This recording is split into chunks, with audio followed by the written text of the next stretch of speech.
Bihar news में स्वागत है आपका दोस्तों। मैं हूं फिरदौस गनी और आप देख रहे हैं केडीवी लाइव। दोस्तों आज हो चुका है 30 जुलाई 2023। तो आज की पूरे बिहार की टॉप न्यूज लेकर आए हैं आपके लिए। दोस्तों वीडियो शुरू करने से पहले आपसे एक रिक्वेस्ट है, अगर आप नए आए हैं इस चैनल पर तो फिर चैनल को सब्सक्राइब करके बेल आइकन को प्रेस कर दीजिए और साथ ही वीडियो को लाइक कर दीजिए, अपने दोस्तों के साथ शेयर भी कीजिए। तो चलिए शुरू करते हैं आज की पूरे बिहार की टॉप न्यूज। दोस्तों आज बिहार न्यूज की शुरुआत टॉप हेडलाइन के साथ करते हैं। तो बात करते हैं कि बिहार में 10वीं पास छात्रों को मिलेंगे 10-10 हजार रुपए, आवेदन हुआ शुरू। विपक्षी दलों के नेताओं की कब्रगाह बना रहे हैं नीतीश बाबू, सम्राट चौधरी बोले बंगाल की राह पर चल रहा बिहार। ड्यूटी से गायब रहने वाले शिक्षकों पर चला आईएएस के पाठक का डंडा, 754 टीचर्स का काटा वेतन। बिहार में सड़क पर निकलते हैं तो फिर हो जाए सावधान, 4 दिनों में काटा है 5 करोड़ का चालान। यक्षन में शिक्षा विभाग के सचिव के पाठक, क्या बदल रही है बिहार में स्कूलों की तस्वीर। कब बढ़ेगा किराया, कितना देना होगा एडवांस, नहीं चलेगी मकान मालिक की मनमर्जी, कानून के दायरे में होंगे सारे काम। शिक्षा विभाग के सचिव के पाठक अब नेतागिरी करने वाले शिक्षकों की खंगालेंगे कुंडली, अपर मुख्य सचिव ने बनाई ये रणनीति। दोस्तों अब खबर विस्तार से। तो बात करते हैं कि बिहार के स्कूलों में पढ़ाई करने वाले छात्रों के लिए बड़ी खबर सामने आ रही है। ताजा रिपोर्ट्स के मुताबिक बिहार के स्कूलों में 75% उपस्थिति अनिवार्य कर दी गई है। इसको लेकर के सभी जिलाधिकारी, क्षेत्रीय शिक्षा उप निदेशक, जिला शिक्षा कार्यालय और फिर प्राचार्यों को सूचित कर दिया गया है। आपको बता दें कि जो छात्र छात्राएं 2024 में मैट्रिक या फिर इंटर का एग्जाम देने वाले हैं उनके लिए 75% उपस्थिति अनिवार्य कर दी गई है। अगर छात्र छात्राओं का स्कूल में 75% उपस्थिति नहीं होती है तो उन्हें बोर्ड परीक्षा में शामिल होने का मौका नहीं मिलेगा। खबर के अनुसार इससे पहले बिहार बोर्ड से मैट्रिक और इंटर परीक्षा में शामिल होने के लिए स्कूल में उपस्थिति अनिवार्य नहीं थी, लेकिन बोर्ड ने अब इसे अनिवार्य कर दिया है। इसको लेकर के बोर्ड के द्वारा दिशा निर्देश भी जारी कर दिया गया है। आपको बता दें कि सीबीएसई और फिर आईसीएसई बोर्ड में पहले से 75% उपस्थिति अनिवार्य है। अब बिहार बोर्ड ने भी 75% उपस्थिति अनिवार्य कर दी है, इसलिए अब सभी छात्र छात्राओं में प्रतिदिन स्कूल आना होगा। बोर्ड ने सभी स्कूलों को सख्ती करने का भी निर्देश दिया है। दोस्तों बात करते हैं कि बिहार के हर जिले में मेगा स्किल सेंटर खोला जाएगा। आपको बता दें कि बेरोजगारों को प्रशिक्षण देकर के नामी गिरामी कंपनियों में रोजगार दिलाने के उद्देश्य से श्रम संसाधन विभाग ने हर जिले में एक मेगा स्किल्स केंद्र खोलने का निर्णय लिया है। जहां इस केंद्र को विभिन्न कंपनियों के सहयोग से खोला जाएगा। यहां कंपनियों की ओर से बेरोजगारों को प्रशिक्षण यानी कि ट्रेनिंग दिया जाएगा। ट्रेनिंग पूरा होने पर वे अपनी कंपनी में रोजगार भी देंगे। स्किल केंद्र खोलने को लेकर के श्रम संसाधन विभाग ने विश्व bank, British Council, TCS, WSC, NASSCOM, Zomato, V Mart, Reliance Jio के प्रतिनिधियों के साथ विमर्श किया है। शहर के एक होटल में आयोजित कार्यशाला में तय हुआ है कि चालू वित्तीय वर्ष में राज्य के आधा दर्जन जिलों में मेगा स्किल केंद्र खोले जाएंगे। यह कार्यशाला का उद्घाटन करते हुए श्रम संसाधन मंत्री सुरेंद्र राम ने कहा कि बाजार में स्किल्ड श्रम की मांग बढ़ रही है। इसको ध्यान में रखकर के 7 निश्चय पार्ट 2 के तहत बिहार के सभी जिलों में मेगा कौशल केंद्र स्थापित करने का निर्णय लिया गया है। जब पायलट परियोजना के तौर पर कुछ जिलों में केंद्र खोले जाएंगे। दोस्तों बात करते हैं कि बिहार में इन दिनों मानसून की रफ्तार काफी सुस्त पड़ी हुई है, जिस वजह से पूरा बिहार उमस भरी गर्मी की चपेट में है और बिहार पर सूखे का संकट गहरा रहा है। हालांकि बिहार में आज मानसून का सिस्टम सक्रिय हो गया है। हालांकि राजधानी पटना को अभी भी बारिश का इंतजार है और पटना वासी उमस भरी गर्मी से परेशान है। जहां मौसम विभाग ने बिहार के उत्तर पूर्व क्षेत्र के 7 जिले सुपौल, अररिया, किशनगंज, मधेपुरा, सहरसा, पूर्णिया, कटिहार और दक्षिण पश्चिम के 6 जिलों बक्सर, भोजपुर, रोहतास, भभुआ, औरंगाबाद, अरवल में अनेक स्थानों पर बारिश का पूर्वानुमान जारी किया गया है। आपको बता दें कि बीते 24 घंटे में बिहार के वैशाली जिले में सबसे अधिक तापमान 38.9 डिग्री सेल्सियस, जबकि राजधानी पटना में अधिकतम तापमान 37 डिग्री सेल्सियस दर्ज किया गया है। मौसम वैज्ञानिकों के माने तो अभी के समय में पूरे बिहार भर में पूर्व हवा का प्रभाव बना हुआ है।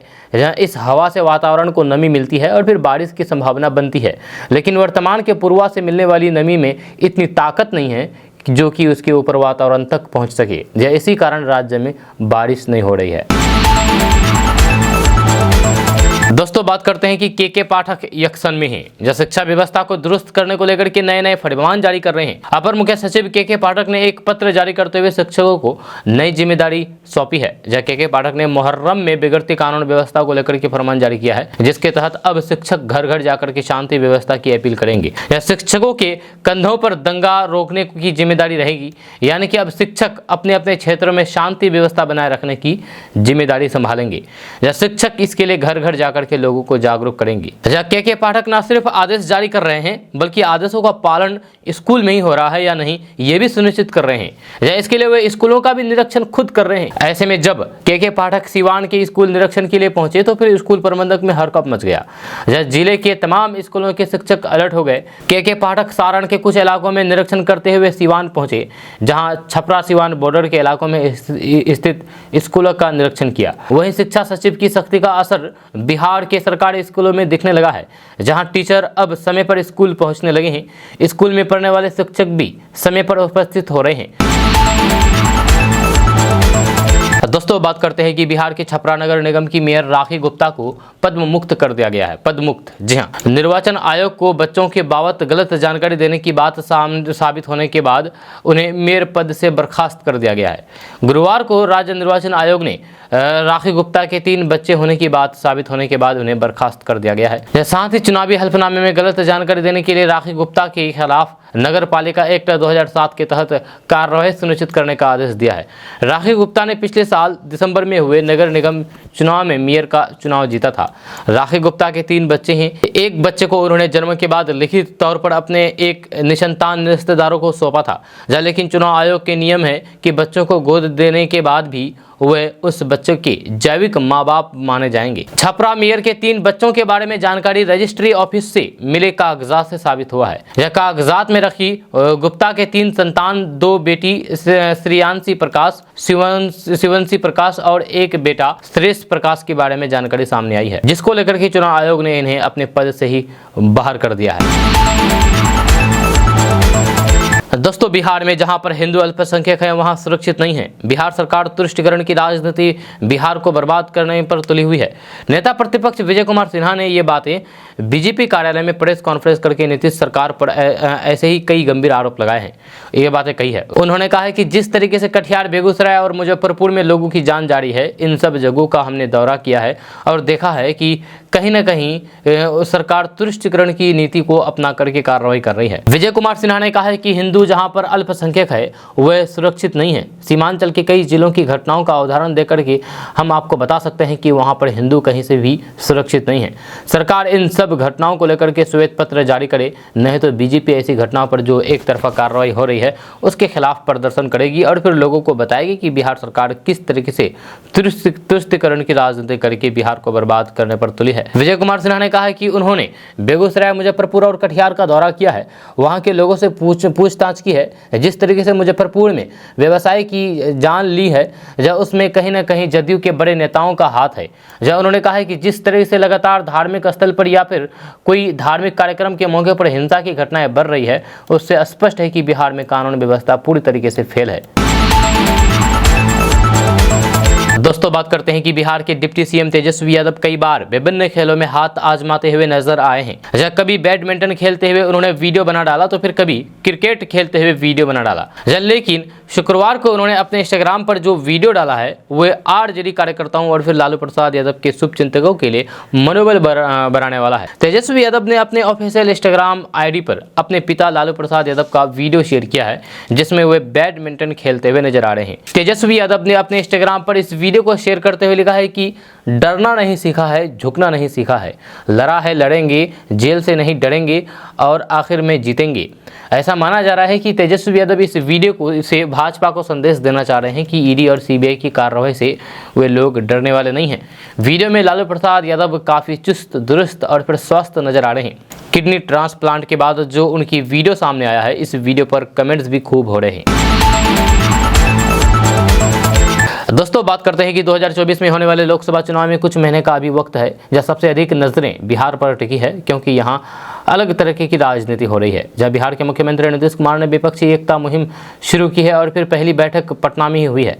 लगातार रणनीति बनाई जा रही है कि कैसे 2024 में बीजेपी को केंद्र की सत्ता से बाहर किया जाए। ऐसे में सबसे बड़ा सवाल है कि आज लोकसभा का चुनाव हो जाए तो फिर बिहार में नतीजे क्या होंगे, किसके पाले में कितनी सीटें आएंगी। इंडिया टीवी CNX सर्वे में बड़ा खुलासा हुआ है। सर्वे के अनुसार 2019 के मुकाबले बीजेपी को बिहार में भारी नुकसान होता दिख रहा है। बीजेपी को 20 सीटें, जदयू को 7, आरजेडी को 7 और कांग्रेस को 2 सीटें मिल सकती है। वहीं पर LJP रामविलास को 2 सीटें, RLJP को 1 सीट और फिर हम को 1 सीट मिल सकती है, यानी कि 24 सीटें एनडीए को जबकि 16 सीटें महागठबंधन को जाती दिख रही है। जब सर्वे के अनुसार क्षेत्र के आधार पर सीटों को समझे तो फिर नॉर्थ बिहार में 12 सीटें हैं, यहाँ से 8 सीटें एनडीए को तो वहीं महागठबंधन को 4 सीटें मिलती दिख रही है। मिथिलांचल में 9 सीटें हैं, यहाँ से 6 सीटें एनडीए को तो फिर 3 महागठबंधन के खाते में जाती दिख रही है। सीमांचल में 3 एनडीए तो फिर 4 महागठबंधन के खाते में जाती दिख रही है। आपको बता दें कि सीमांचल में अल्पसंख्यक वोट ज्यादा है। इसके अलावा भोजपुर में एनडीए को 7 सीटें तो महागठबंधन को 5 सीटें मिलती दिख रही है। दोस्तों करबला मध्य इराक के बगदाद शहर से लगभग 100 किलोमीटर दक्षिण पश्चिम में स्थित है। जी हाँ, मुहर्रम का महीना जब भी आता है तो दुनिया भर के मुसलमानों को करबला याद आ जाता है।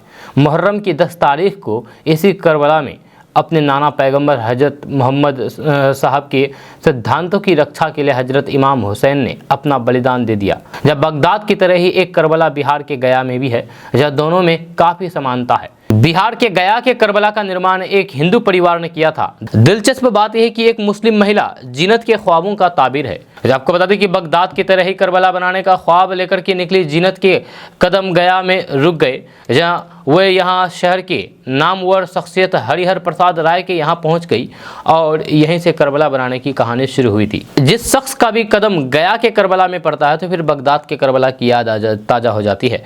यहाँ की भौगोलिक स्थिति और फिर बनावट ही कुछ ऐसे ही है। गया बिहार के धार्मिक नगरी में शुमार है। यहाँ हिंदू, बौद्ध, जैन और फिर मुसलमानों का धर्म स्थल है। भगवान विष्णु यही है। महात्मा बुद्ध को यही निर्वाण प्राप्त हुआ। जैनियों की बड़ी मंदिर भी इसी जगह है और मुस्लिम समुदाय के पीर मंसूर इसी जगह लेटे हुए हैं। इस शहर की खासियत यह है कि मोक्ष और फिर ज्ञान दोनों यहाँ मिलते हैं, जहाँ सपने भी साकार यहीं होते हैं। गया के करबला की कहानी एक महिला के ख्वाब से जुड़ी हुई है। उस खातून का नाम जीनत बीबी था। जीनत बीबी ने हिंदुस्तान में बगदाद की तरह एक करबला बनाने का ख्वाब देखा। यह ख्वाब की ताबीर पूरी करने जीनत बीबी इराक के करबला से खून सनी मिट्टी लेकर के यात्रा पर निकल गई। वह घूमती रही मगर वह स्थल नजर नहीं आया जिसे उसने ख्वाब में देखा था।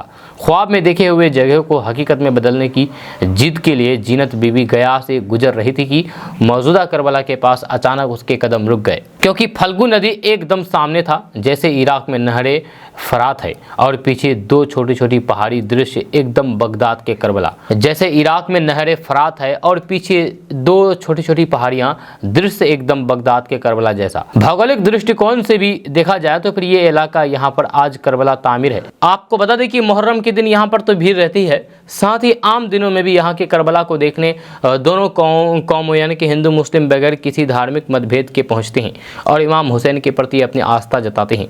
गया शहर के इकबाल नगर में रामशिला पहाड़ी के दामन और फिर फल्गु नदी के साहिल पर स्थित किला नुमा करबला हिंदू मुस्लिम एकता की साझी विरासत है। दोस्तों बात करेंगे कि बिहार में गाय की खरीद के लिए सरकार के द्वारा अनुदान का लाभ दिया जाएगा। इसको लेकर के किसानों से आवेदन आमंत्रित किए गए हैं। जहाँ बिहार के किसान 1 अगस्त से 1 सितंबर तक आवेदन की प्रक्रिया को पूरा करके अनुदान का लाभ उठा सकते हैं। खबर के अनुसार साहिवाल, गिर, थापर पाकर देसी नस्ल की 2, 4, 15 और फिर 20 गाय की यूनिट खरीदने पर किसानों को अनुदान का लाभ प्राप्त होगा। इसको लेकर के सरकार के द्वारा दिशा निर्देश जारी कर दिया गया है ताकि किसान आवेदन कर सके। आपको बता दें कि बिहार में 2 और 4 गाय की यूनिट पर सामान्य और फिर पिछड़ा वर्ग के किसानों को 50% का अनुदान दिया जाएगा, जबकि अत्यंत पिछड़ा वर्ग SC ST वर्ग के किसानों को 75%, तो वहीं 15 और 20 गाय की यूनिट पर सभी वर्ग के किसानों को 40% का अनुदान मिलेगा। गाय खरीदने के लिए अनुदान का लाभ लेना चाहते हैं तो फिर किसान को अपने जिला के जिला गव्य विकास पदाधिकारी को आवेदन देना होगा। आपको बता दें कि 2 गाय के लिए किसी तरीके की ज़मीन के कागजात की ज़रूरत नहीं होगी। वहीं 4 गाय के लिए 5 कट्ठा, 15 और फिर 20 गाय के लिए 10 कट्ठा ज़मीन के कागजात की ज़रूरत होगी। दोस्तों बात करते हैं कि बिहार में शिक्षा सेवकों की बहाली होने जा रही है। ताज़ा रिपोर्ट के मुताबिक शिक्षा विभाग के अपर मुख्य सचिव ने बिहार के सभी जिलों को पत्र भेज करके शिक्षा सेवकों की बहाली से संबंधित पूरी प्रक्रिया की जानकारी दी है, ताकि भर्ती की प्रक्रिया को जल्द से जल्द पूरा किया जा सके। खबर के अनुसार बिहार में शिक्षा सेवक की 20,000 और फिर मरहज केंद्र पर 10,000 की बहाली का लक्ष्य निर्धारित किया है, जिसमें 2598 पद खाली है। इन पदों पर भर्ती को लेकर के सभी जिलों के जिलाधिकारियों को दिशा निर्देश जारी कर दिया गया है। आपको बता दें कि 31 जुलाई तक आबादी की प्रखंडवार सूची बनाई जाएगी और फिर 19 अगस्त तक नियोजन के लिए NIC की वेबसाइट तथा प्रखंड के सार्वजनिक स्थलों पर नोटिस चपसा करके जानकारी दी जाएगी और 4 सितंबर तक आवेदन लिए जाएंगे। वहीं 9 सितंबर तक मेधा अंक की गणना की जाएगी और फिर 16 सितंबर तक आवेदन करने वालों से आपत्ति ली जाएगी, जबकि 19 सितंबर तक आपत्ति का निराकरण किया जाएगा और फिर 31 अक्टूबर तक चयनित शिक्षा सेवा की सूची जारी की जाएगी। दोस्तों बात करते हैं कि बिहार में लोकसभा चुनाव को लेकर के सभी सियासी दलों ने तैयारियां तेज कर दी है। जब बिहार में इस बार एनडीए और फिर इंडिया गठबंधन के बीच मुकाबला है। एनडीए में चिराग पासवान और उनके चाचा पशुपति पारस दोनों शामिल है। इन दोनों के बीच एनडीए की मीटिंग के बाद भी एक दूसरे के लिए तीखे तेवर देखने को मिल रहे थे। जहां अब मीडिया रिपोर्ट्स में दावा किया जा रहा है कि लोक जनशक्ति पार्टी रामविलास के अध्यक्ष चिराग पासवान और राष्ट्रीय लोक जनशक्ति पार्टी के अध्यक्ष पशुपति कुमार पारस एक बार फिर से साथ आ सकते हैं। चिराग पासवान के एनडीए में शामिल होने के बाद दोनों नेताओं के बीच विवाद सुलझाने के लिए कई प्रयास किए गए हैं। अगर दोनों नेता एक साथ आ जाते हैं तो फिर एनडीए खेमे को भी राहत मिल सकती है। जब से चिराग पासवान एनडीए में शामिल हुए हैं, उसके बाद से ही उनके और फिर उनके चाचा पशुपति कुमार पारस के बीच विवाद मुद्दों को सुलझाने की कोशिश जारी है। एनडीए में शामिल होने के बाद भी पशुपति कुमार पारस और चिराग पासवान ने बयान दिया था कि वे हाजीपुर लोकसभा सीट से चुनाव लड़ेंगे। दोनों नेताओं ने एक ही लोकसभा सीट से चुनाव लड़ने का दावा किया है। यदि चिराग पासवान और पशुपति कुमार पारस के बीच सुलह हो जाता है तो फिर उससे बीजेपी और फिर एनडीए को काफी फायदा मिलेगा। दोस्तों बात करते हैं कि बिहार की नीतीश कुमार सरकार में हुए सृजन घोटाले में ईडी ने अब तक की सबसे बड़ी कार्रवाई की है। ईडी ने चर्चित सृजन घोटाले के मुख्य आरोपी की सूची में शामिल भागलपुर के तत्कालीन एडीएम जयश्री ठाकुर समेत 5 अभियुक्तों की संपत्ति अंतिम रूप से जब्त होने की प्रक्रिया शुरू कर दी है। हालांकि ये 5 नाम कोई बाहरी नहीं बल्कि जयश्री के परिवार के ही लोग हैं। इन 5 में जयश्री के पति, बेटा और बेटी भी शामिल है। ईडी ने इनकी संपत्ति जब्त करने के लिए पटना में स्थित विशेष न्यायालय में मुकदमा दायर किया है। इस पर कोर्ट ने संज्ञान भी लिया है, जहां साथ ही सभी आरोपियों के खिलाफ समन जारी करने का आदेश दिया है। अब इनकी कोर्ट में पेशी शुरू होगी, जहां इनमें कुछ आरोपी जेल में बंद है।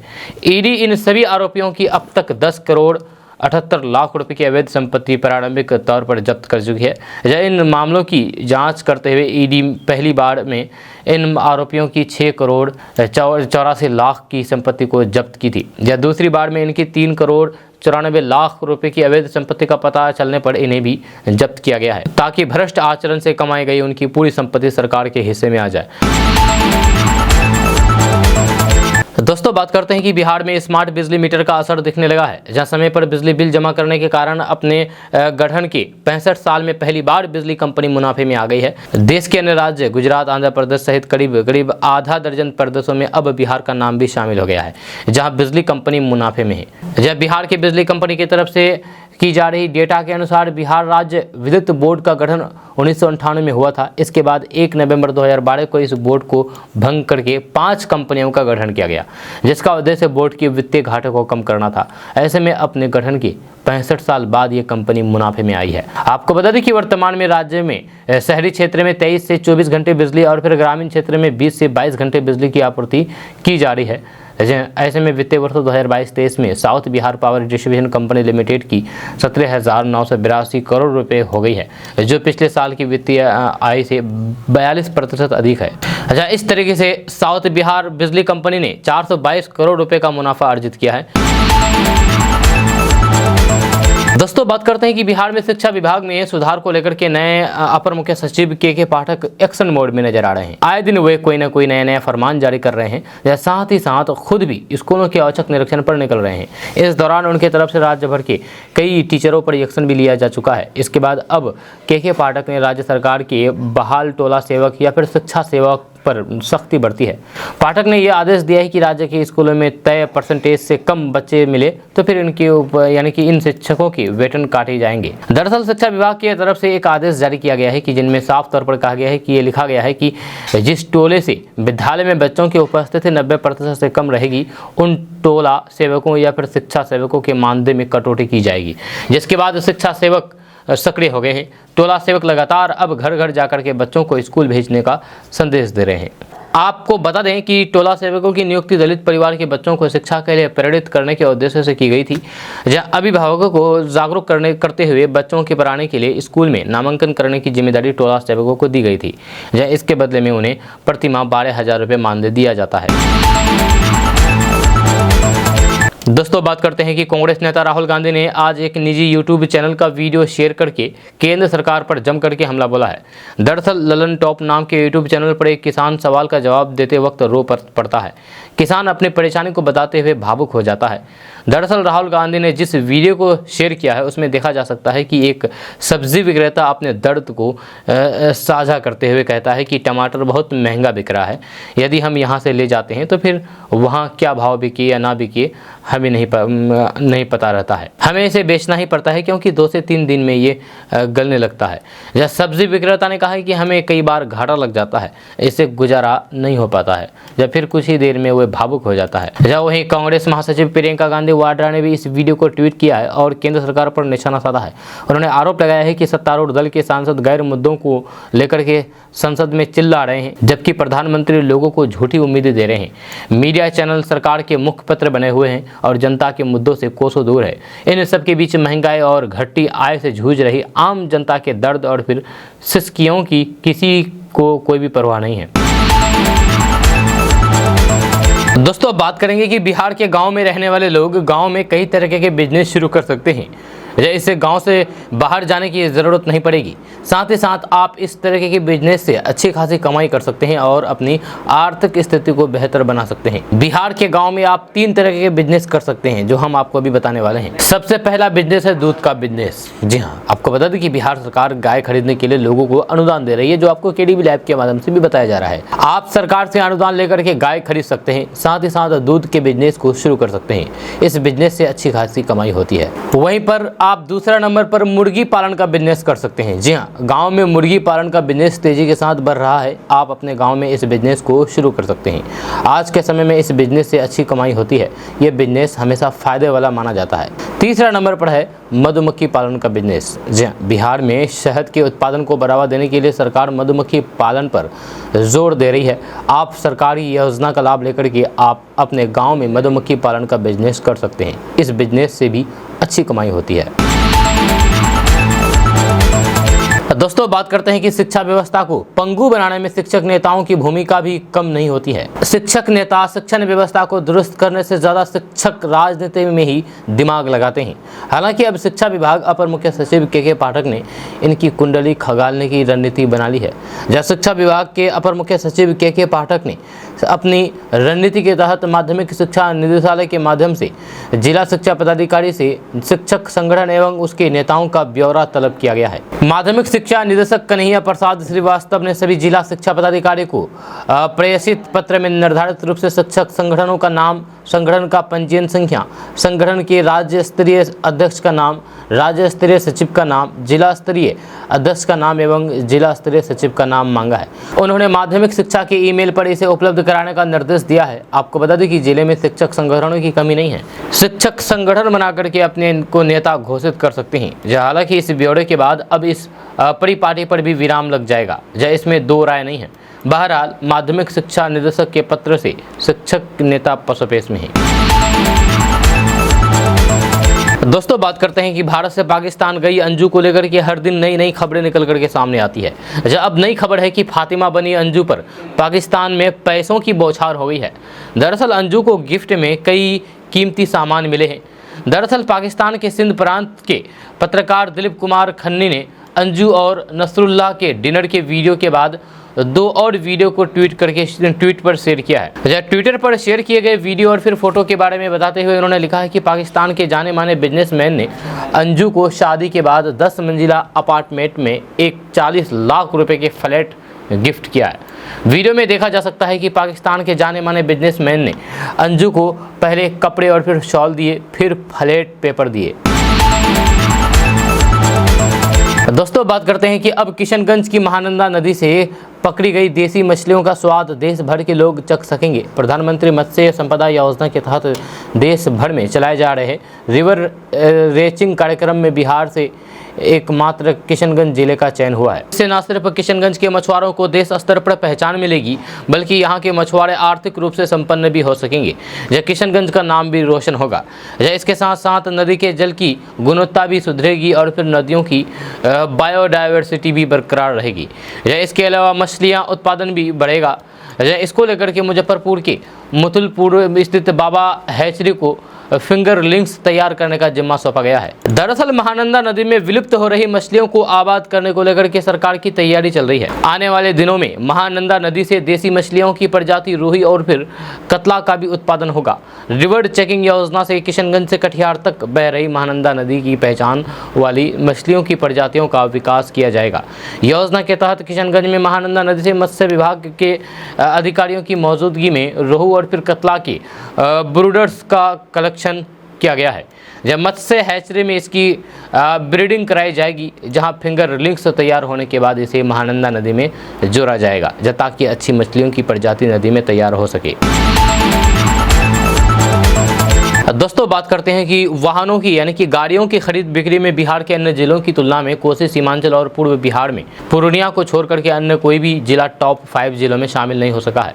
भागलपुर इस सूची में कहीं नहीं है। यह स्थिति सिर्फ साल 2022 की ही नहीं बल्कि साल 2019 से लेकर के अब तक की है, जहाँ इसका असर न सिर्फ सरकार के खजाने पर पड़ा है बल्कि जिले के बढ़ती घटती गति को भी ये आंकड़ा दर्शा गया है। जब भारत सरकार के ministry of road transport and highways के आंकड़े से ये इस बात का खुलासा हुआ है कि बिहार के टॉप 5 जिले में पिछले 5 सालों में जिन जिलों ने जगह बनाई है उसे हटा करके दूसरे कोई भी जिला काबिज नहीं हो सका है। वाहन की खरीद बिक्री और फिर इससे जुड़े हुए अन्य मामले में ministry of road transport and highways 4 स्थानों पर राज्य के टॉप 5 जिलों में शामिल करता है। इसमें रजिस्ट्रेशन, ट्रांजैक्शन, रेवेन्यू और फिर परमिट शामिल है। सिर्फ पूर्णिया की बात करें तो रजिस्ट्रेशन में चौथे, ट्रांजैक्शन में तीसरे, रेवेन्यू में तीसरे और फिर परमिट में तीसरे स्थान पर खुद को स्थापित किए हुए हैं। दोस्तों अब मकान मालिक की मनमर्जी नहीं चलेगी। जहां अगर आप किसी घर में किराए पर रहते हैं तो फिर अब मकान मालिक की मनमर्जी आप पर नहीं चलेगी। जहां कब किराया बढ़ेगा, कितना देना होगा एडवांस, ये कानून के दायरे में ये सारे काम अब आ जाएंगे। यह किराएदार और मकान मालिक के बीच रेंट को लेकर की सुविधाओं का किसी भी बात को लेकर के विवाद हो जाता है। इन विवादों के समाधान के लिए केंद्र सरकार ने 2021 में नया किराए कानून को मंजूरी दी थी। इसमें मकान मालिक और फिर किराएदार दोनों के अधिकार तय किए गए हैं। हालांकि अब भी ज्यादातर लोग इस कानून से अनजान हैं। केंद्र सरकार ने मॉडल टेनेंसी एक्ट यानी कि मॉडल किराएदारी अधिनियम में कई प्रावधान किए हैं जो किराएदार और फिर मकान मालिक दोनों के हितों की रक्षा करते हैं। इस कानून के अंतर्गत राज्य सरकार को नए नियम लागू करने की अनुमति भी दी गई है। आइए जानते हैं कि इस कानून में मकान मालिक और फिर किराएदार को क्या क्या अधिकार दिए गए हैं। तो बात करते हैं कि इस कानून के तहत संपत्ति मालिक और फिर किराएदार के बीच एक लिखित समझौता यानी कि रेंट एग्रीमेंट अनिवार्य है। रेंट एग्रीमेंट के रजिस्ट्रेशन के लिए प्रत्येक राज्य और फिर केंद्र शासित प्रदेश में एक स्वतंत्र प्राधिकार और फिर यहाँ तक कि किराएदारी से संबंधित विवादों को लेने के लिए एक अलग अदालत की स्थापना की गई है। किसी भी संपत्ति को किराए पर लेने से पहले सिक्योरिटी डिपॉजिट जमा कराना होता है, लेकिन किराएदारी कानून में इसके कुछ तय नियम हैं। जहां आवासीय परिसर के लिए किराएदार को सिक्योरिटी डिपॉजिट के तौर पर अधिकतम 2 महीने का किराया और फिर गैर आवासीय परिसर के लिए अधिकतम 6 महीने तक का किराया देना होता है। याद रखें कि मकान मालिक इससे ज़्यादा सिक्योरिटी डिपॉजिट नहीं ले सकता है। किराएदार के मकान छोड़ने के 1 महीने के अंदर मकान मालिक को सिक्योरिटी डिपॉजिट वापस देना होगा। जब वही मकान मालिक द्वारा किराया बढ़ाने के लिए कम से कम 3 महीने पहले किराएदार को नोटिस देगा। किराए की प्रॉपर्टी देख करके मकान मालिक और फिर किराएदार दोनों को मिल करके करनी होगी। जहां घर की पुताई और फिर रंग रोगन आदि की जिम्मेदारी मकान मालिक की होगी, जबकि पानी के कनेक्शन को ठीक करवाना और फिर बिजली कनेक्शन की मरम्मत आदि की जिम्मेदारी किराएदार की होगी। इस कानून के अनुसार मकान मालिक जब चाहे तब किराएदार के घर नहीं आ सकता है। जी हाँ, मकान मालिक को आने से पहले से 24 घंटे पहले किराएदार को सूचित करना होगा। वहीं किसी भी प्रकार का विवाद होने पर मकान मालिक किराएदार को बिजली पानी की आपूर्ति को रद्द नहीं कर सकता है। जहाँ यदि किसी मकान मालिक ने रेंट एग्रीमेंट में बताई गई सभी शर्तों को पूरा कर लिया है, इसके बाद भी किराएदार अवधि समाप्त होने पर परिसर खाली करने में विफल रहता है, तो फिर मकान मालिक मासिक किराए को दोगुनी करने का हकदार है और फिर 2 महीने और फिर उसे 4 गुना तक कर सकता है। दोस्तों, बात करते हैं कि केंद्रीय मंत्री गिरिराज सिंह ने शुक्रवार को दावा किया है कि बिहार की नीतीश सरकार मध्याह्न भोजन योजना के तहत केंद्र से आवंटित राशि का समय खर्च नहीं कर पा रही है। जी हाँ, उन्होंने कहा है कि एक चौंकाने वाले खुलासा में ये बात सामने आई है कि मुख्यमंत्री नीतीश कुमार के नेतृत्व में बिहार सरकार मध्याह्न भोजन योजना के लिए आवंटित धन के एक महत्वपूर्ण हिस्से का उपयोग करने में विफल रही है। इस महत्वपूर्ण कार्यक्रम के लिए पिछले साल केंद्र सरकार द्वारा प्रदान किए गए 2000 करोड़ में से आश्चर्यजनक रूप से 250 करोड़ अभी भी खर्च नहीं किए हैं। ये चिंताजनक स्थिति उन वंचित बच्चों के कल्याण के बारे में गंभीर चिंता पैदा करती है जो अपने बुनियादी पोषण और फिर भरण पोषण के लिए इन भोजन पर निर्भर है। दरअसल गिरिराज सिंह ने यह दावा मीडिया की उस रिपोर्ट के आधार पर किया है जिसमें कहा गया है कि चालू वित्तीय वर्ष 2023-24 के पहले 4 महीने खत्म होने को है, लेकिन केंद्र की मोदी सरकार ने अभी तक मध्याह्न भोजन योजना के तहत बिहार को करीब 500 करोड़ रुपए जारी नहीं किए हैं। केंद्र की ओर से साल में 500 करोड़ रुपए की 4 किस्तों में बिहार को इस योजना के लिए 2000 करोड़ रुपए मिलते हैं। गिरिराज सिंह ने कहा है कि मध्याह्न भोजन योजना में बिहार में आर्थिक रूप से वंचित पृष्ठभूमि के अनगिनत बच्चों के लिए एक जीवन रेखा है। इनका उद्देश्य उन्हें स्कूल के घंटों के दौरान पौष्टिक भोजन प्रदान करना है, न केवल उनकी भूख को संबोधित करना है बल्कि उन्हें नियमित रूप से स्कूल जाने के लिए प्रोत्साहित करना है। उन्होंने कहा है कि 250 करोड़ रुपए खर्च न हो पाने के कारण सवाल उठता है, जब बिहार सरकार इस महत्वपूर्ण कार्यक्रम को प्रभावी ढंग से लागू करने में असमर्थ क्यों है। बिहार की स्थिति देखते हुए इस चुनौतीपूर्ण समय के दौरान कई परिवारों द्वारा सामना की जा रही है। बिहार की स्थिति देखते हुए इस चुनौतीपूर्ण समय के दौरान कई परिवारों द्वारा सामना की जा रही वित्तीय बाधाओं को देखते हुए स्थिति और भी चिंताजनक हो जाती है। मध्याह्न भोजन योजना एक सुरक्षा जाल के रूप में कार्य करती है। ये सुनिश्चित करती है कि सबसे कमज़ोर बच्चे भूखे ना रहे और उन्हें शिक्षा के माध्यम से बेहतर भविष्य का अवसर दिया जाए। दोस्तों, बात करेंगे कि आम जनता को महंगाई से राहत मिलने की उम्मीद नहीं है। हरी सब्जियों के बाद अब महंगे सेब भी आपके आंखों में आंसू ला देंगे, क्योंकि इस सीजन में भारी बारिश से सेब की फसल को भारी नुकसान हुआ है। इससे सेब के उत्पादन में भारी गिरावट आने का अनुमान लगाया जा रहा है। विशेषज्ञों का कहना है कि इस सीजन में अधिक बारिश के कारण सेब का रकबा कम हुआ है। खास करके कश्मीर और हिमाचल प्रदेश में मौसम की मार से करीब 1000 करोड़ रुपए की सेब की फसल बर्बाद हो गई है। ऐसे में उत्पादन में गिरावट के बाद बाजार में सेब की आपूर्ति प्रभावित होगी, जिससे कीमतें 7वें आसमान पर पहुंच सकती है। कृषि विशेषज्ञ का कहना है कि सेब का सबसे ज्यादा उत्पादन कश्मीर और हिमाचल प्रदेश में ही होता है, जहां इन दोनों राज्यों से घरेलू खपत की आपूर्ति की जाती है। इसके अलावा ये दोनों राज्य अपने पड़ोसी देशों नेपाल और फिर बांग्लादेश को भी सेब की आपूर्ति करते हैं, लेकिन इनकी मात्रा 2% से भी कम है। वहीं किसान यूनियन का कहना है कि बारिश के साथ साथ मौसमी बीमारियों ने भी सेब की फसल को काफ़ी नुकसान पहुंचाया है। इस बार फंगस के कारण सेब की फसल संक्रमित हो गई है, जिससे फल पेड़ों पर ही सड़ने लगे हैं। दोस्तों, बात करते हैं कि बिहार में मैट्रिक परीक्षा 2023 में प्रथम श्रेणी प्राप्त छात्र छात्राओं को मुख्यमंत्री बालिका प्रोत्साहन योजना और फिर मुख्यमंत्री विद्यार्थी प्रोत्साहन योजना का लाभ दिया जाएगा। इसमें 2,06,682 छात्राएं और फिर 2,73,333 छात्रा शामिल है। इसके अलावा अनुसूचित जाति और अनुसूचित जनजाति के वैसे छात्र जिन्होंने मैट्रिक में द्वितीय श्रेणी से सफलता प्राप्त की है, उन्हें भी इसका लाभ मिलेगा। जहाँ ऐसे विद्यार्थियों की संख्या 2,11,623 है। कुल मिलाकर के इस बार बिहार बोर्ड से सफल करीब 7 लाख छात्र छात्राओं को प्रोत्साहन राशि का लाभ मिलेगा। आपको बता दें कि इसके लिए ऑनलाइन आवेदन शुरू हो चुका है, जहाँ NIC पोर्टल पर विद्यार्थी खुद ऑनलाइन आवेदन करेंगे। प्रोत्साहन राशि के तौर पर प्रथम श्रेणी में मैट्रिक उत्तीर्ण यानी कि मैट्रिक पास विद्यार्थियों को 10-10 हज़ार रुपये दिए जाएंगे। वहीं द्वितीय श्रेणी में मैट्रिक पास अनुसूचित जाति और फिर अनुसूचित जनजाति विद्यार्थियों को 8-8 हज़ार की राशि दी जाएगी। इसके अलावा मुख्यमंत्री अनुसूचित जाति और अनुसूचित जनजाति मेधावृत्ति योजना के अंतर्गत बालिका वर्ग में इंटर में प्रथम श्रेणी पास छात्रों को 15-15 हज़ार रुपये दिए जाएंगे। बिहार बोर्ड के अध्यक्ष आनंद किशोर ने बताया है कि इस बार का मैट्रिक का रिजल्ट बेहतर रहा है। इससे प्रोत्साहन राशि का लाभ अधिक से अधिक छात्रों को मिलेगा, जिससे छात्र अपने आगे की पढ़ाई सुचारू रूप से कर सकते हैं। दोस्तों बात करते हैं कि इस समय देश के लगभग हर हिस्से में लोग सब्जियों की कीमत से परेशान हैं। रोजाना इस्तेमाल की जाने वाली सब्जियों की कीमतें आसमान छू रही है, जिसमें टमाटर प्रमुख है। अभी आने वाले कुछ महीनों में सब्जियों की महंगाई से राहत भी मिलने वाली नहीं है। जी हाँ, सब्जियां उगाने वाले किसानों और फिर व्यापारियों का कहना है कि अक्टूबर से पहले महंगाई की समस्या से निजात मिलती नहीं दिख रही है। जहाँ एक रिपोर्ट के मुताबिक आधिकारिक आंकड़ों से पता चलता है कि सब्जियों की कीमतें जिनका समग्र उपभोक्ता मूल्य सूचकांक में 6% हिस्सा है, जून में 7 महीने के उच्चतम स्तर पर पहुंच गई है, जो महीने दर महीने 12% बढ़ गई है। आमतौर पर सब्जियों की कीमतें अगस्त में कम हो जाती है, इस महीने तक की नई फसल आ जाती है, लेकिन इस साल ऐसा होने की उम्मीद नहीं दिख रही है, क्योंकि व्यापारियों का मानना है कि अक्टूबर तक कीमतें ऊंची रहेगी क्योंकि आपूर्ति कम रहेगी। व्यापारियों का कहना है कि मानसून सब्जी आपूर्ति श्रृंखला को बाधित कर रहा है। सब्जियों की कीमतों का असर सिर्फ आम आदमी की जेब पर ही नहीं हो रहा है, बल्कि इससे राजनीति को भी प्रभावित करने के आसार हैं। आने वाले महीने में कुछ राज्यों में विधानसभा चुनाव होने हैं।